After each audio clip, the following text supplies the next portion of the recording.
Berapa banyak yang tahu Tuhan hadir di tengah-tengah kita? Boleh lambaikan tangan. Kita kasih tepuk tangan sekali lagi yang paling meriah buat Tuhan kita.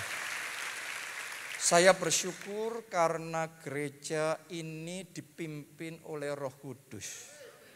Bukan lagi dipimpin oleh manusia. Karena saya ada di sini, saya nggak ada di sini, nggak pengaruh lagi. Yang pasti Roh Kudus ada di tengah-tengah kita. Kita kasih tepuk tangan yang meriah buat Roh Kudus yang luar biasa. Ya, karena Roh Kudus ada di tengah-tengah kita, melalui pandemi sekalipun, nggak rontok tuh, nggak habis tuh. Coba saudara lihat, melalui pandemi tambah penuh, tambah maju, tambah dibawa Tuhan from glory to glory. Amin. Makanya belajar berjalan ngikuti pimpinan Roh Kudus. Itu yang di bawah sana kok lampu belum dihidupin ya? Sepertinya perlu dihidupin yang di bawah sana. Oke, terima kasih. Terima kasih. Saya masih ingat 2020, bulan Juli, ketika semua masih lockdown, Tuhan bicara sama saya, buka ibadah onsite. Dan kita buka ibadah onsite. Di Jogja ini mungkin kita satu-satunya yang buka. Di Jakarta, gereja kita satu dari segelintir gereja yang buka. Tapi benar-benar itu adalah rema dari Tuhan, rema dari Roh Kudus. Di tengah semua ketakutan, kepanikan, jalan, buka. Ya, mungkin secara manusia kita dianggap salah, saya paham itu. Tapi setelah jalan pandemi dan sekarang pandemi sudah selesai. Amin. Pandemi sudah selesai. Haleluya. Setelah lewat pandemi, saudara bisa melihat karya Tuhan yang ajaib dan besar ada di tengah-tengah kita. Amin. Jadi ngikuti Tuhan kadang-kadang itu melawan arus. Ya, semua yang lain tutup, kita sendiri suruh buka. Secara manusia itu satu yang konyol. Tapi setelah selesai, sekarang ini gereja kita di semua kota sedang mengalami revival dan lawatan Allah luar biasa, api Roh Kudusnya tambah besar. Ya, jadi belajar, berjalan mengikuti pimpinan Tuhan dan Anda akan dibawa Tuhan mengalami perbuatan yang ajaib dan besar dari Tuhan. Oke? Saya percaya akan ada orang-orang di tempat ini, Tuhan akan berikan sama saudara anggur baru. Yang saya yakin melalui KKR Pencurahan Roh Kudus ini ada anggur yang baru. Makanya Anda bisa ngerasa enggak? Ibadahnya kayak dibaharui. Pujian penyembahnya kayak dibaharui. Lagunya sama, alat musiknya sama, sound systemnya sama, WL singernya sama. Tetapi pengurapannya baru. Rohnya baru, kuasanya dibaharui. Jadi Tuhan itu sedang mencurahkan anggur barunya. Mari saya nubuatkan, ada pengusaha-pengusaha di tempat ini pekerjaannya sama, bisnisnya sama, tapi siap-siap terima berkat yang baru, terima anugerah yang baru. Ada profesional, karyawan, staf Anda yang bekerja di satu perusahaan atau di instansi pemerintah atau dimanapun. Mungkin yang Anda kerjakan sama, tetapi kalau hari ini hatimu terbuka lebar karena butuh kantong anggur yang baru untuk bisa menerima anggur yang baru. Dan saya berdoa hati saudara bagaikan kantong anggur yang baru dan semuanya tanpa terkecuali terima anggur baru Roh Kudus. Katakan amin, tepuk tangannya pula yang paling meriah buat Tuhan kita. Dan ada 3 yang saya mau bagikan pada hari ini tentang anggur baru Roh Kudus ini. Yang pertama yang Tuhan mau berikan sama kita adalah anggur sukacita. Tahukah saudara ketika Roh Kudus melawat, maka yang terjadi adalah sukacita Dia penuhkan sampai meluap-luap di dalam hati kita. Ayo kita baca dulu Yohanes 2 ayat 1 sampai 2. Pada hari ketiga ada perkawinan di Kana yang di Galilea dan ibu Yesus ada di situ. Ayat 2 perhatikan, Yesus dan murid-muridnya diundang juga ke perkawinan itu. Yesus ada di mana? Keperkawinan ternyata Yesus bukan hanya ada di gereja. Yesus ada juga di pesta. Yesus ada juga di perjamuan. Dia keren banget kan? Ya. Jadi dia nggak cuma rohani, tapi dia keren banget. Dia punya hati yang melayani orang-orang yang susah, orang-orang yang membutuhkan. Tapi di sisi yang lain Alkitab juga mencatat Yesus itu pakaiannya, jubahnya tidak berjahit dari atas ke bawah, hanya satu tenunan saja. Zaman itu pakaian yang paling keren. Oke, dia kreatif sekali kalau khotbah. Dia bukan hanya khotbah di bait Allah, tapi dia juga khotbah di atas kapal, dia khotbah di pinggir danau, dia khotbah di atas bukit. Dan saya mau ngomong begini sama saudara, dimanapun Yesus datang, ada sukacita di situ. Waktu Yesus datang dan melayani orang-orang yang lapar itu, karena sudah berapa hari nggak makan, terus kemudian dia buat mujizat 5 roti dan 2 ikan, semuanya boleh makan sebebasnya. Saya mau tanya sama saudara, buat orang lapar, kalau dikasih makan sebebasnya, kira-kira apa yang mereka rasakan di hati mereka? Sukacita meluap dalam hati mereka. Ketika Yesus ketemu sama yang sakit, dia demonstrasikan kuasa Allah, sehingga yang sakit disembuhkan. Yang lumpuh berjalan, yang buta melihat. Saya mau tanya, kalau ada di antara saudara yang sakit atau keluargamu sakit, bergumul, terus ketemu Yesus disembuhkan, hatimu gimana? Sukacita. Benar? Kita masing-masing punya pergumulan di dalam hidup kita. Tapi saya mau ngomong sama saudara, kalau Yesus melawat hidupmu, hatimu akan dipenuhkan dengan sukacita. Dan saya percaya ada orang-orang di tempat ini, di ibadah ini, Tuhan akan lakukan sesuatu yang ajaib dalam hidup saudara, sehingga hatimu dipenuhkan sukacita. Duka citamu dilenyapkan. Frustrasi, kesedihan dilenyapkan. Diganti sukacita. Air mata sudah dihapuskan. Diganti tari-tarian. Itu yang terjadi ketika Yesus melawat. Ada sukacita. Hatinya meluap sukacita. Kita baca Roma 14 ayat yang ke-17. Sebab kerajaan Allah bukanlah soal makanan dan minuman, tetapi soal kebenaran, damai sejahtera, dan yang terakhir apa? Sukacita oleh Roh Kudus. Kalau Anda terima kepenuhan Roh Kudus, maka yang akan kau alami sukacita. Makanya kemarin ketika Anda dalam KKR 10 hari, terus kemudian Anda terima lawatan Tuhan, mungkin yang Anda alami waktu itu nangis, nggak kuasa tahan tangis, air mata terus nangis. Tapi selesai itu saya yakin pasti hatimu meluap sukacita. Tepuk tangan buat Tuhan yang memenuhkan hati kita dengan sukacita. Amin. Berapa banyak orang yang mengalami kelepasan itu. Apalagi hari-hari ini. Banyak orang yang sedih. Banyak orang yang berbeban berat. Mengalami masalah, pergumulan. Selama masa pandemi mungkin kehilangan orang yang kita sayangi. Ya, atau mungkin Anda menghadapi tantangan-tantangan berat di dalam bisnis saudara. Rasanya hatinya sek begitu. Walaupun hatimu nyesek, tapi engkau buka datang sama Tuhan, Roh Kudus melawat. Saya mau ngomong sama saudara, di dalam nama Yesus, semua tekanan itu dihancurkan. Alkitab ngomong gini, kuk itu dilenyapkan oleh apa? Urapan. Ketika urapan Roh Kudus datang atas saudara, kuk dipatahkan. Saat ini saya berdoa, depresi dipatahkan. Ada orang yang sakit, diperiksa ke dokter, enggak ketemu sakitnya apa. Ternyata depresi.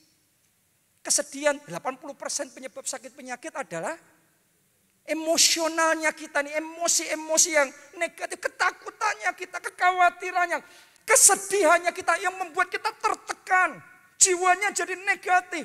Saya mau ngomong sama saudara, ketika Roh Kudus melawat, semua tekanan itu rontok, semua depresi hancur dan digantikan sukacita.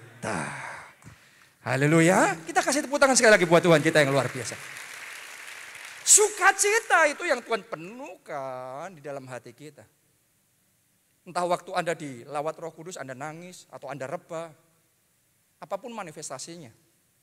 Ya, saya masih ingat waktu saya SMA kelas 2, zaman itu ada yang namanya Toronto Blessing.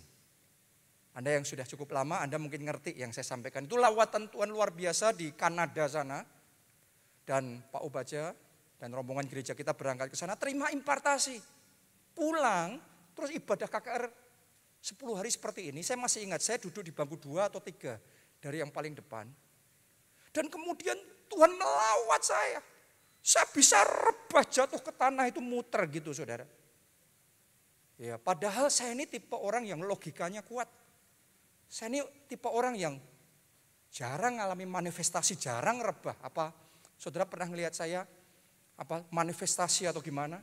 Saya ini orang yang sangat kuat sekali di logika, saya jarang ngalami gitu-gitu. Tapi kalau sudah Roh Kudus melawat, dia ambil alih hidup kita. Dan saya berdoa mulai hari ini Tuhan yang ambil alih hidup saudara. Tuhan yang ambil alih keluarga saudara. Tuhan yang ambil alih pekerjaan saudara. Karena kalau Tuhan yang ambil alih, nanti yang terjadi lebih dari yang kita pikirkan dan bayangkan. Tuhan kerjakan dalam hidup kita.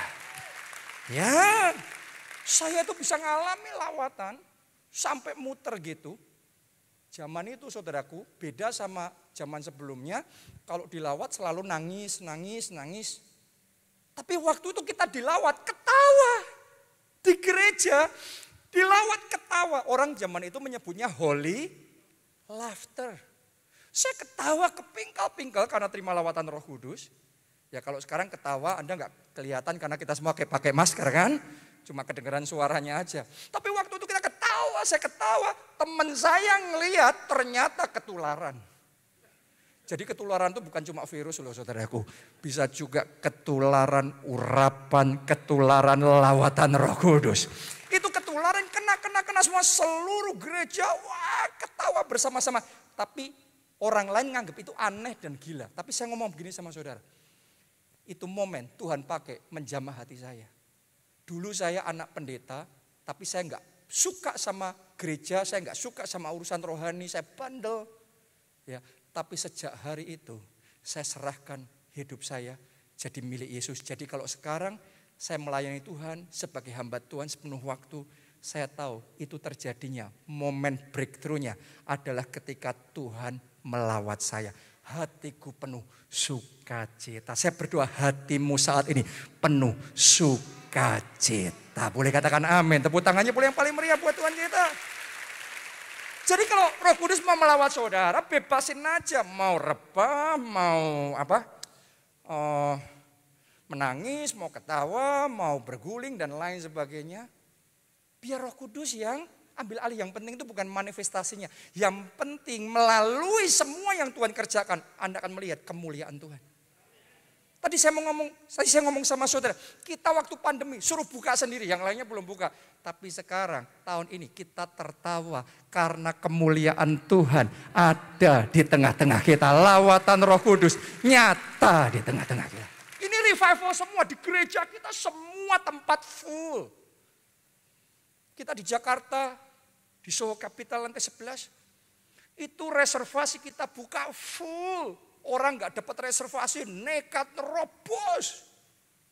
Kita harus pasang kursi banyak-banyak supaya supaya orang masih bisa ngikutin. Dan kemarin sepanjang pandemi kita mencetak rekor lagi, kehadiran terus. Saya mau ngomong sama saudara, biarlah Roh Kudus yang mengambil alih hidup kita. Anda ngambil keputusan sekarang. Saya kok ngerasa, ini tadi nggak saya ngomong di ibadah sebelumnya, tapi di ibadah ini saya perlu ngomong sesuatu sama seseorang di sini, saya nggak tahu siapa. Anda ngambil keputusan, salah. Keputusan lagi Anda ambil, salah lagi. Kenapa? Kita ngomong, ada jalan yang disangka orang lurus ujungnya maut. Engkau pikir itu keputusan benar, tepat. Untung ini, ternyata buntung. Ternyata salah. Ternyata rugi. Tapi kalau saudara buka hati, terima anggur baru Roh Kudus. Dan Anda memilih ngikuti pimpinan Roh Kudus walaupun gak masuk akal. Tapi Anda akan saksikan Kalau Roh Kudus yang pimpin Anda, ambil keputusan sesuai tuntunan Roh Kudus, sesuai remah Roh Kudus. Sekarang Anda disalah-salahin, tapi nanti Anda akan tertawa karena Anda akan melihat kemuliaannya nyata atas hidup saudara. Haleluya. Tuhan kita ajaib. Akan ada orang di tempat ini yang selama ini ngambil keputusan salah terus dan rugi terus. Tapi hari ini Roh Kudus akan memenuhi saudara. Anggur barunya akan memenuhi saudara. Kalau orang mabuk anggur secara jasmani, orang itu akan melihat hal-hal yang tidak dilihat oleh orang biasa. Benar nggak? Tapi itu halusinasi. Karena itu anggur jasmani. Tapi kalau Anda dipenuhi anggurnya Roh Kudus, mata rohmu akan terbuka melihat hal-hal yang Roh Kudus mau tunjukkan sama saudara. Anda akan dibuat Tuhan ngerti, ini keputusan yang harus aku ambil. Ini orang yang harus aku temui. Ini inovasi yang harus aku kerjakan. Begitu engkau kerjakan, terobosan besar. Bahkan terobosan terbesar yang pernah terjadi dalam sejarah hidup saudara. Tahun ini Tuhan kerjakan. Katakan amin. Tepuk tangannya pula yang paling meriah. Hatimu dipenuhi sukacita. Haleluya. Ayat berikutnya. Kisah Para Rasul 13 ayat 52. Dan murid-murid di Antioquia penuh dengan sukacita dan dengan Roh Kudus. Ditulis di sana, murid-murid apa? Penuh dengan sukacita. Ternyata sukacita itu ada takarannya. Ada yang penuh, ada yang separuh, ada yang seperempat, ada yang seperpuluh. Kalau Anda ditanya, kamu happy nggak sekarang? Ya happy sih. Tapi belum penuh tuh. Benar nggak? Yang luar biasa ketika Roh Kudus melawat mereka, sukacitanya penuh. Oh, saya berdoa hari ini yang saudara datang tadi, awalnya sukacitanya masih seperempat, sepertiga. Mari buka hatimu lebar-lebar, biar anggur baru dari Roh Kudus tercurah dan sukacitamu dibuat penuh. Bahkan berlimpah-limpah. Bahkan meluap-luap dalam hati saudara. Sukacita itu kekuatan. Kalau saudara nggak punya sukacita, hidup setiap hari nunduk, lesu, capek. Bangun sebentar aktivitas, capek lagi, sakit lagi. Yang kayak gitu jadi kisah hidupmu kemarin. Mulai hari ini babak baru dimulai, babak baru penuh sukacita, penuh damai sejahtera, melimpah dalam hati saudara. Kita kasih tepuk tangannya pula yang paling meriah buat Tuhan. Itu yang pertama. Yang kedua, Roh Kudus mau curahkan anggur belas kasihan. Mari baca Yohanes 2 ayat 3-5. Ketika mereka kekurangan anggur, Ibu Yesus berkata kepadanya, mereka kehabisan anggur. Bayangin saudara, kalau Anda pesta, kehabisan minuman, kehabisan makanan, kira-kira gimana? Disaster, ini bencana ini. Ini pesta bisa berhenti nih, jadi malu kita. Benar nggak? Jadi mereka sedang dalam masalah waktu itu. Lanjutin ayat 4. Kata Yesus kepadanya, mau apakah engkau daripadaku ibu? Saatku belum tiba. Tetapi Ibu Yesus berkata kepada pelayan-pelayan, apa yang dikatakan kepadamu, buatlah itu. Jadi Maria karena hatinya penuh belas kasihan ngelihat orang sedang kena masalah, nggak bisa diam. Orang kalau hatinya penuh belas kasihan itu menggerakkan dia. Maria digerakkan oleh belas kasihan mendesak Yesus. Dan karena itu kuasa Tuhan bekerja. Saya mau ngomong sama saudara. Satu hal yang akan menarik kuasa Tuhan bekerja dalam hidup kita. Namanya belas kasihan. Dan saya berdoa hari ini anggur baru belas kasihan tercurah dalam hidup saudara. Amin. Karena kita perlu terima itu. Kita baca dulu. Matius 9 ayat 35-36. Demikianlah Yesus berkeliling ke semua kota dan desa.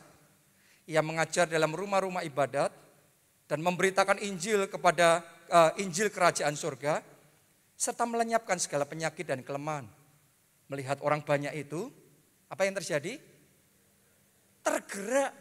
Sekali lagi, tergeraklah hati Yesus oleh belas kasihan kepada mereka karena mereka lelah dan terlantar. Seperti domba yang tidak bergembala. Jadi ngelihat orang yang banyak seperti domba tidak bergembala, tercerai-berai. Hati Yesus tergerak oleh belas kasihan. Dan karena hatinya tergerak oleh belas kasihan, kuasanya bekerja. Saya percaya sementara hari ini kita datang sama Yesus. Anda datang sama Yesus kan? Beribadah ini datang sama siapa? Yesus. Hari ini saya beritahu saudara, belas kasihannya tercurah dalam hidup saudara. Sama seperti pada waktu itu, mereka yang di perjamuan kawin di Kana terima belas kasihan dari Yesus. Anda pun terima belas kasihan dari Yesus. Mungkin di tempat ini Anda sedang bergumul. Anda sedang berseru-seru dalam hidup saudara karena semua pintu tertutup.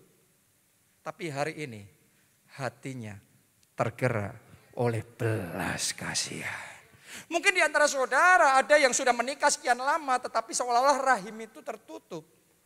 Dan saudara nggak bisa punya anak. Engkau berdoa dan nggak ada sesuatu yang terjadi.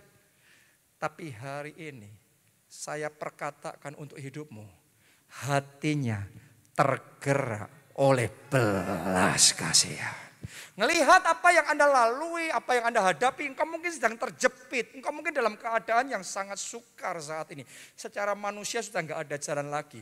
Tapi karena hatinya tergerak oleh belas kasihan, Anda tidak akan dibiarkan berjuang sendiri.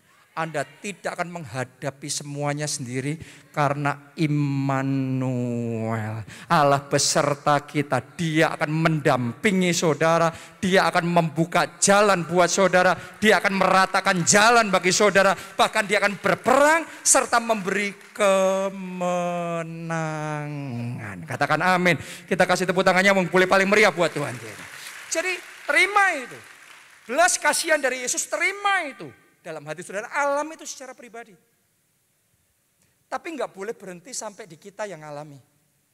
Biarlah belas kasihan Tuhan itu sampai meluap-luap dalam hidup kita. Amin. Sehingga belas kasihan itu juga kita sharekan. Juga kita bagikan kepada orang-orang lain di sekeliling kita. Karena sudah bisa ngelihat banyak orang sedang capek. Banyak orang letih, lesu, banyak orang kehilangan pengharapan. Anda yang terima belas kasihan dari Tuhan, ini waktunya bagikan belas kasihan itu kepada teman saudara, kepada orang-orang di sekeliling saudara. Sama seperti kita ngalami belas kasihan dari Tuhan, biar orang lain juga ngalami belas kasihan dari Tuhan. Itu yang akan terjadi setiap kali Tuhan melawat. Waktu-waktu ini saya sedang belajar tentang sejarah kebangunan rohani. Salah satunya adalah Azusa Street Revival.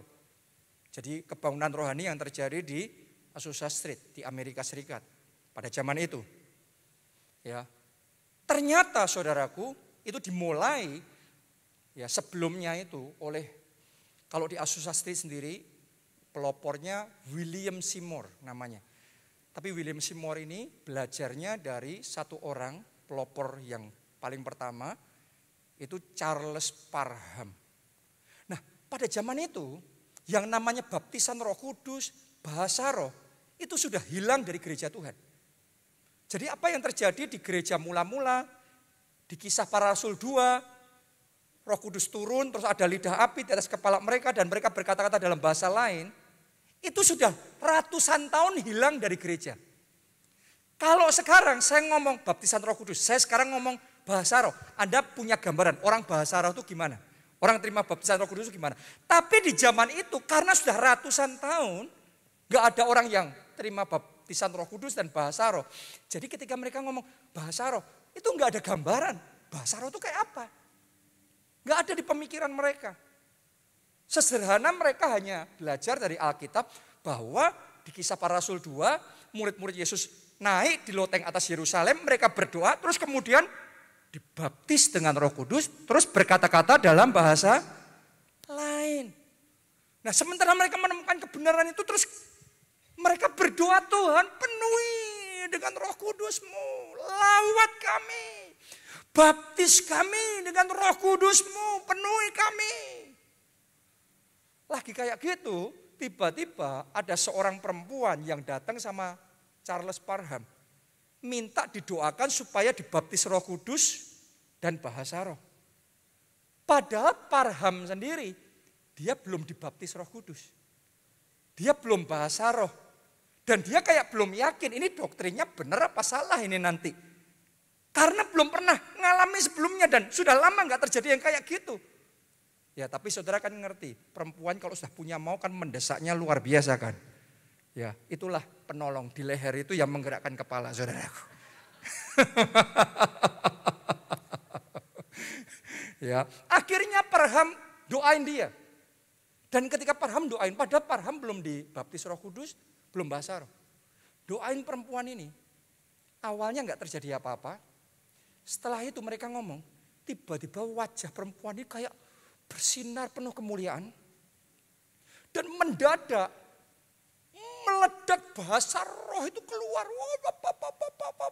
Wah, itu belum pernah terjadi sebelumnya. Wah, orang dibaptis Roh Kudus dan bahasa roh perempuan itu. Wih, itu luar biasa sekali. Sampai-sampai, ini orang bule kan, orang Amerika. Selama beberapa hari gak bisa bahasa Inggris. Bahasa roh terus. Setelah itu bukan cuma bahasa roh. Tapi persis seperti di kisah 2. Ketika murid-murid Yesus di loteng atas itu bahasa roh. Mereka berkata-kata dalam bahasa lain. Dan bangsa-bangsa dari berbagai suku bangsa di dunia yang datang dengerin lihat mereka itu. Mendengarkan murid-murid Yesus berkata-kata dalam bahasa mereka masing-masing.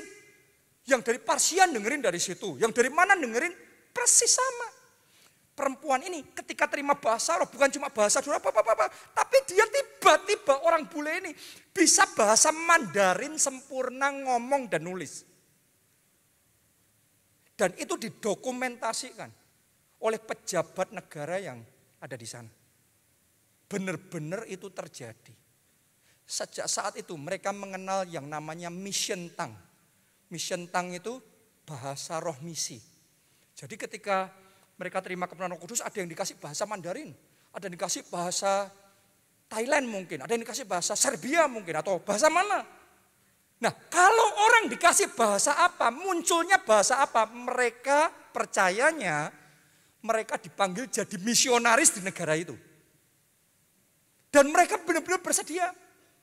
Mereka pergi ke negara itu, jadi misionaris di sana, terus mereka cari tempat umum, di tempat umum mereka berdoa.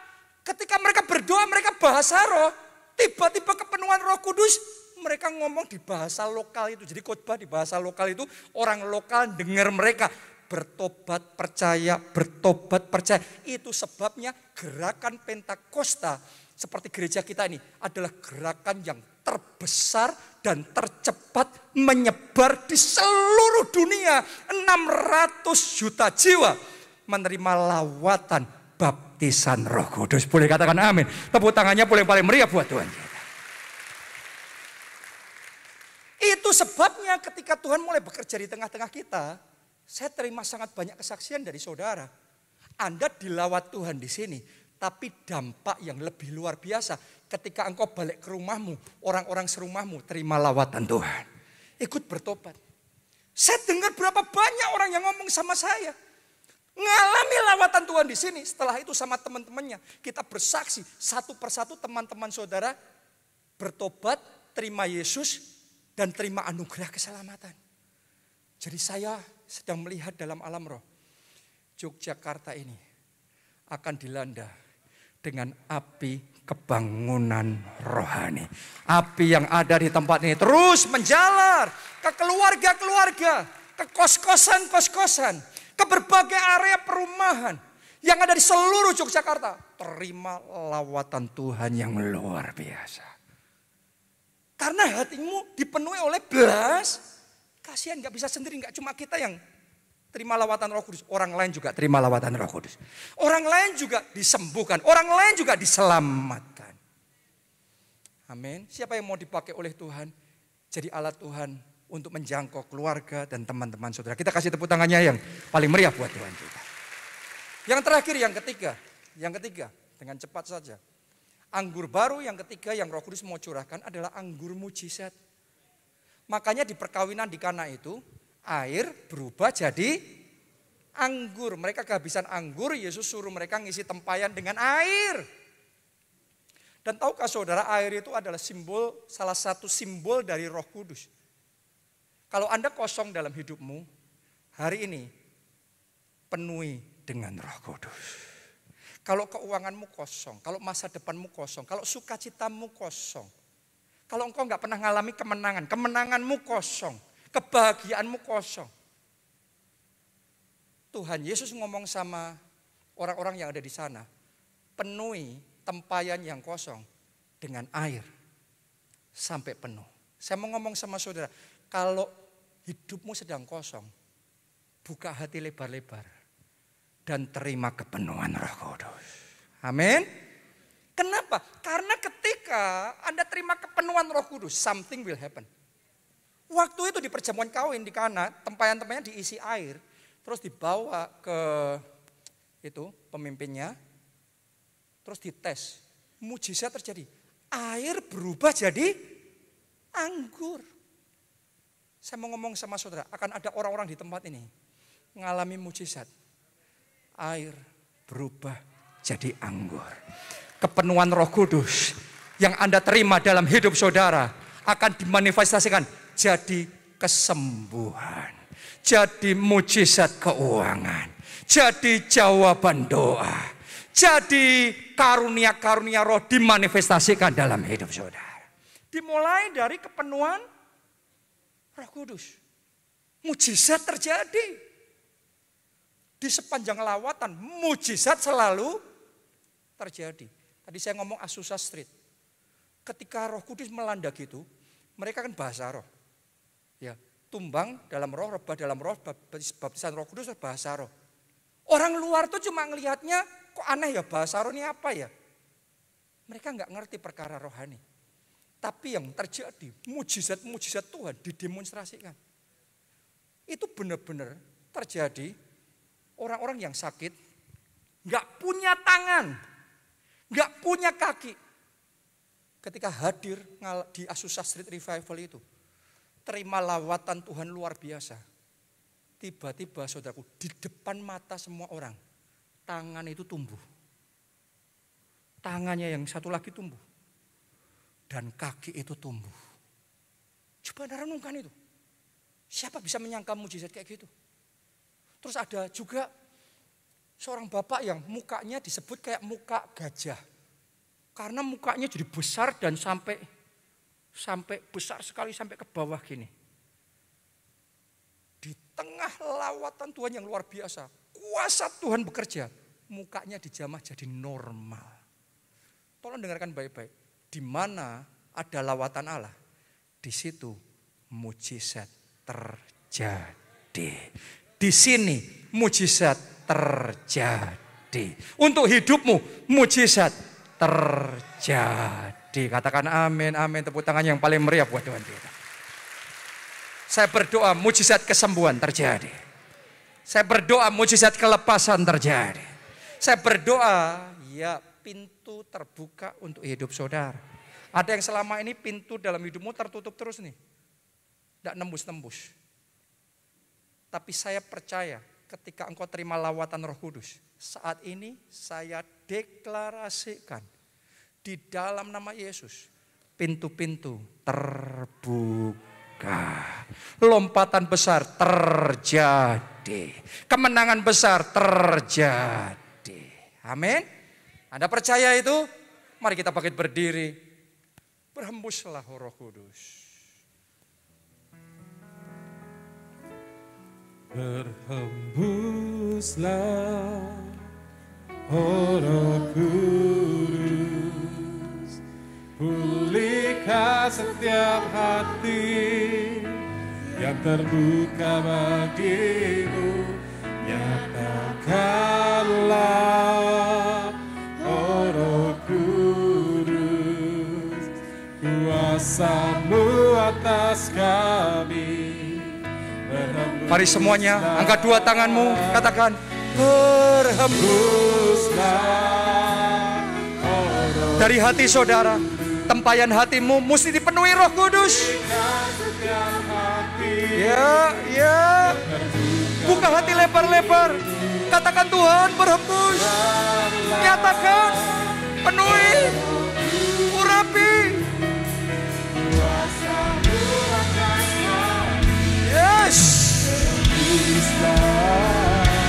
Berhembuslah, oh Roh Kudus, pulihkan setiap hati yang terbuka bagiku.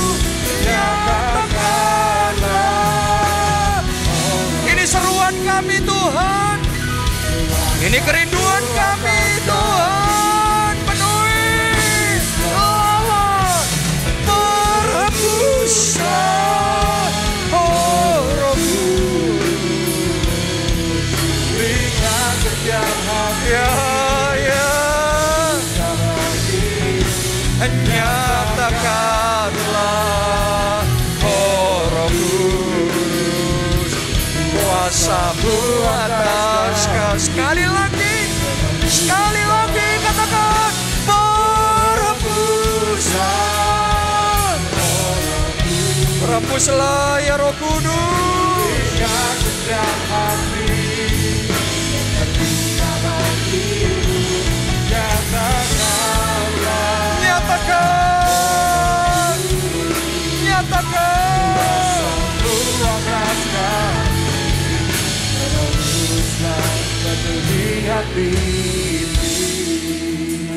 Yang pertama, saya ajak saudara berdoa supaya anggur sukacitanya memenuhi hati kita.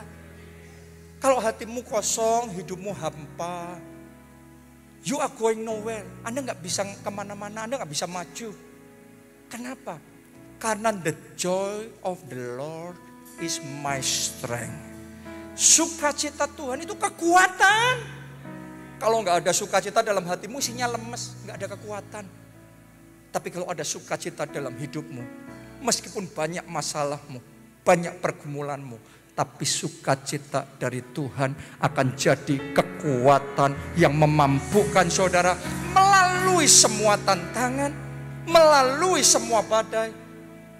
Anda tidak lemah, Anda tidak kalah, tapi Tuhan akan menolong saudara. Tuhan akan menguatkan saudara. Bahkan Anda akan jadi pemenang. Siapa yang mau hatinya dipenuhi dengan anggur sukacita itu, mari angkat dua tangan, katakan Roh Kudus.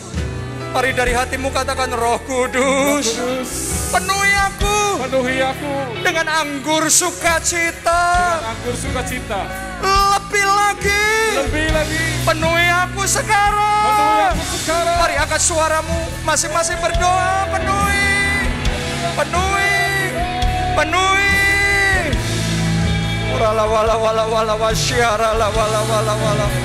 Penuhi, berdoa saudara, jangan diam. Anda bisa bahasa roh, Anda bisa berdoa bahasa Indonesia. Penuhi. Semua kesedihan aku hancurkan. Semua roh yang letih lesu, berbeban berat, aku hancurkan. Semua roh yang suam-suam kuku, aku hancurkan. Saat ini sukacita mengalir. Sukacita mengalir. Sampai penuh. Hati kami penuh. Meluap.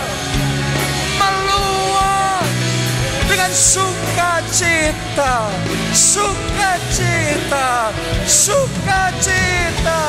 Ora la wala wasyara. Syera la wala. Ora la wasyara.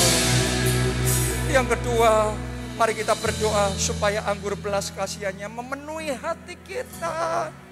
Sehingga bukan hanya kita yang mengalami belas kasihan dari Tuhan, tapi orang-orang di sekeliling kita juga mereka terima pemulihan, terima keselamatan, terima pengampunan dosa, terima pertolongan yang dari Tuhan. Sehingga melalui hidupmu, seisi keluargamu dipertobatkan, diselamatkan, teman-temanmu diperkenalkan pada Yesus. Anda yang mau, mari angkat dua tangan dan katakan, Tuhan Yesus, penuhi hatiku dengan anggur baru, belas kasihan untuk jiwa-jiwa. Mari berdoa saudara. Penuhi ya Tuhan dengan belas kasihan jiwa-jiwa. Pakai kami, pakai aku Tuhan, pakai ya Roh Kudus, pakai untuk bersaksi, untuk menyelamatkan jiwa-jiwa, untuk menolong mereka yang membutuhkan, menguatkan yang lemah. Pakai kami Tuhan, pakai kami Tuhan, pakai hidup kami ya Roh Kudus, pakai ya Tuhan. Oh,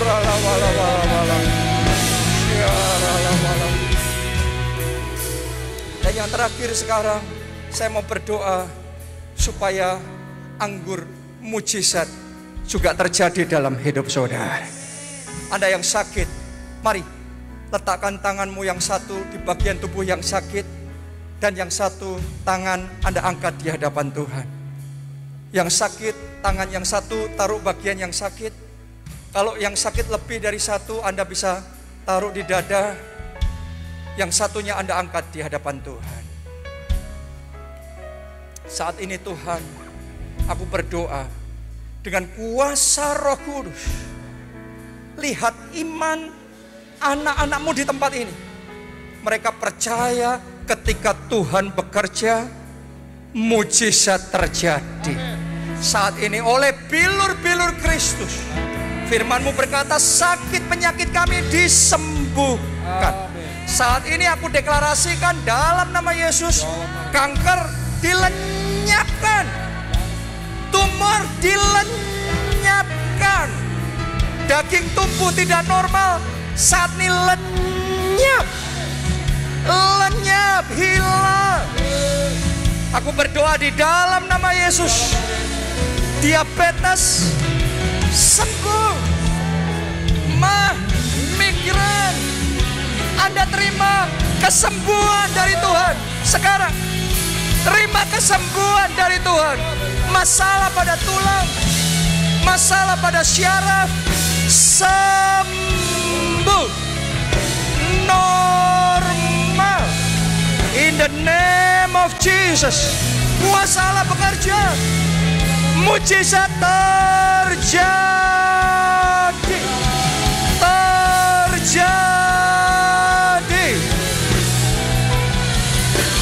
Berhembuslah, oh Roh Kudus, pulihkan setiap hati yang berduka batinmu.